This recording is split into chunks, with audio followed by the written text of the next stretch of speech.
What's going on YouTube? It's your boy Aydian here. Welcome to this week's video.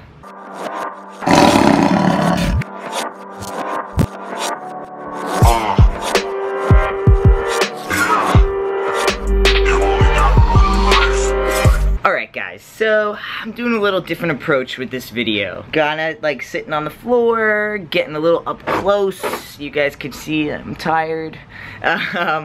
But whatever, I wanted to make like a video right now, right in this minute. I even made sure that like I had enough battery and everything, and I was like, you know what? I'm supposed to go work out, but I'm just gonna make this video because I think it's important.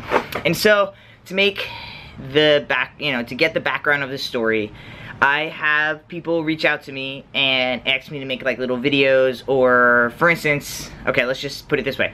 I wanted to go to an event and speak there, but I couldn't, and so what I did instead was made this quick little video, like 2-minute video of like, hey guys, sorry I couldn't make it. I think it's awesome what you're doing here. This facility showed the video and a lot of people liked it, and then some people, they felt like, like being trans is hard. Like, this guy doesn't know what it's like. This guy doesn't understand. He's been on Ellen. He's been in Men's Health magazine. He's got, 100,000 followers on Instagram, and, he has people who watch him on YouTube. He doesn't know what it's like. Trans is being hard, and it's not gonna get better. It doesn't always get better, and, so just thoughts like that. And so this person, who I shared the video with, mentioned that, they showed, a before and after picture of me, and, one of my posts on Instagram about something about, like, that, I was so dark when I was pre-T, and how I've worked so hard to let the light in since then. Speaking of light, I'm gonna open this door a little bit more. Try to get some more light in here.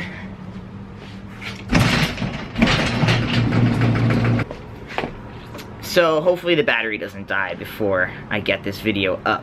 So I don't want this to be a video where I list all the terrible things that have happened to me, or go through my attempt at suicide, or go through the days and years of self-mutilation by cutting myself, and go through the poems of just like pure death and depression, okay? I don't want to relive those days. I mean, I went through all that shit. I was the trans man at the lesbian bar in 2002 when nobody knew what the hell trans was, and I felt so out of place, and I felt, there were no drag kings that, there was nothing. And I felt crazy. Like, I literally looked up to people who wrote memoirs about being in mental institutions, because I truly felt at this part of my life that I should be in a mental institution. I felt fucking nuts, okay? I felt like I was crazy. Like, there were two people inside my brain, and they were constantly fighting each other, and, you always hear about, like, voices in your head, and I kept thinking, like, there's this crazy voice in my head. There's gotta be, like, I must be insane.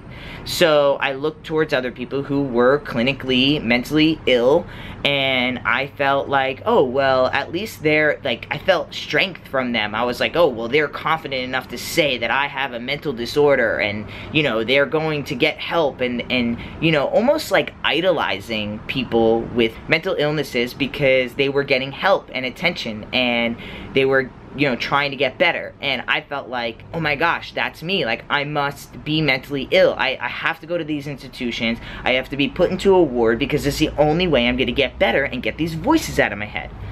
Obviously, that's not really the case. Was I suffering from some mental illnesses? I wouldn't say they were illnesses. I would say I was in and out of depression. I was going from really deep depressions where self-harm and suicide were my only options. And then I was going to, and then I was going to other depressive states where, just poetry and creativity were my outlets. But the point of the matter is that I did some really messed up things then to myself, to my body, to my mother. Not like I harmed other people, but I said I one day looked my mom right in the eye and I said, Every time you step into a room, I fucking want to puke. That's how much I hate you. I said that to my mom, straight to her face. I used to throw things, I would smash holes in walls. Like, I used to have these big posters on my walls just to cover up the holes because I punched holes in the walls. People used to be scared to, like, leave me alone when I was mad or upset or sad because they didn't know what I was gonna do, okay? Because I would just, like, snap. And all of a sudden, out of nowhere, Aydian's gone, and he left, like, you could follow where he went because there's things destroyed on the way to where he's at now. Okay, this video is going to be a lot worse because it's on my phone, but I wanted to keep going because I'm in my train of thought. So, I don't feel like I have to relive those things necessarily. But at the same time, like, I totally get people who see me where I'm at now and don't understand where I'm coming from. Like, they don't know, you know, there's people who look at me now, assume crazy things about me, and then I think, I'm like, you know, I almost laugh because it's like, these people think I'm rich, or they think that I'm famous, and they think all these things, right? And I'm like sitting in my garage, like next to my bicycle, you know, in my studio, where like you could see, like, it's not perfect. Like, I wear the same clothes, like, you know, I get it, because I too have done that. I've looked at famous people or rich people or people who I just think are successful and thought like, oh man, they had it made and they didn't have to do this and there must have been no struggle for them. And I've been that person, you know, I've been that person who's like, oh yeah, you know, they never had a struggle in their freaking life, and, you know, and they're complaining to me. So I've looked at someone and just assumed everything about them, and I didn't look in the back. Like, I saw them in their nice car, or, you know, whatever whatever you think, right? And I never, you don't think about how long it took that person to get there, or, you know, or whatever the case is, right? So I've been that person. I've looked at someone else and just assumed so much and didn't do any research. And now I don't, because I'm like, you know what? I don't know what they did to get there. I have no idea what they did to get there. And I'm not just going to assume that they woke up one day and had a Ferrari. They woke up one day, they were in a mansion, had a Ferrari in their driveway. They turn on the TV and there they are on TV. They get a magazine in the mail and they're on the cover of the magazine. You know, I don't assume that these things, they just woke up and these things happen. Because everyone puts work in and everybody has their own struggles. And just because I don't highlight them doesn't mean I still don't have them. I mean, that's why I try to be so transparent on my Instagram account, because I want people to know that, like, I have shitty days, and I have really good days, and I have okay days, and I have bad hair days, and I have days where I look exhausted, and I have days where I look fucking fabulous, you know? So I want to reiterate that to you guys, that, you know, I do also have my own struggles, and I went through a lot of shit. And one day I'll put out a book, or one day I'll do an interview, and I'll talk more in depth about the things I did. Because, you know, they weren't just about, like, self-harm or depression. Like, I did, like, not nice things in general. Not, like, to other people. I never hurt other people. I never was a fighter or anything like that. But just, you know, just not... you know, just hanging out in the wrong crowds and doing the wrong thing. And, you know, again, like, one day I'll talk about that, but I don't feel like right now is the time, because I haven't healed it yet. And I feel like, you know, talking about it would just be more negative. I feel like I need to work on healing that, which I am actively doing, and then I can start talking about it. Now, I'm not saying, like, oh, you should be totally healed with the problem before you talk about it. No, I'm just saying, like, I feel like it's too raw for me to talk about. And once I get a real footing in it and I really start to dive into it, I'll be able to express it in a way that's going to be proactive for my healing and proactive for people's learning. So, yeah, I don't want to go forever on this video, but I needed to make it now because I just read the email, and I think it's great because at the end of the day, so pretty much, you know, this event happened and some people were not very thrilled, and they were like, how could you ever understand what the hell I'm going through? You have no idea, okay?